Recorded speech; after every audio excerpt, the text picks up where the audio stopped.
नमस्कार दोस्तों, आपका अपने चैनल अपना भोजपुरी नमन में बहुत बहुत स्वागत है। आप लोग गुंजन सिंह के फैन है तो वीडियो को लाइक शेयर कमेंट जरूर कर दे। गुंजन सिंह कुछ अलग सॉन्ग ला रहे हैं आप लोग, जो कि सॉन्ग का नाम है रांची पागल खाना, जो कि गीत है अमन अलवेला, संगीत है शशिर पांडे का, जो कि कुछ अलग अंदाज में गुंजन सिंह ने ये सॉन्ग लाया है, जो कि ये सॉन्ग कल रिलीज किया जाएगा। मैं गुंजन सिंह के साथ निभाई है फिट में मुस्कान सिंह, जो कि सॉन्ग का नाम है रांची पागल खाना। कुछ अलग टाइप का गुंजन सिंह ने ये सॉन्ग लाया है, जो कि आप पोस्टर देख सकते हैं। आज ही इसका पोस्टर रिलीज़ किया गया है, जो कि ये सॉन्ग आप लोगों को कल सुबह में, यानी कल सुबह में 19 सितंबर को सुबह 6:15 में मिनी इंटरटेनमेंट पे आप लोग को देखने को मिलेगा। मिनी इंटरटेनमेंट यूट्यूब चैनल पे आप लोग को ये सॉन्ग देखने को मिलेगा।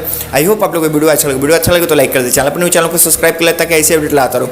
आप हमसे बात करना चाहते हैं, हमसे जुड़ना चाहते हैं, नीचे डिस्क्रिप्शन में इंस्टाग्राम का लिंक दिया गया है, वहाँ से बात कर सकते हैं, जुड़ सकते हैं। मिलते हैं नेक्स्ट वीडियो में, तब तक के लिए धन्यवाद, बाय।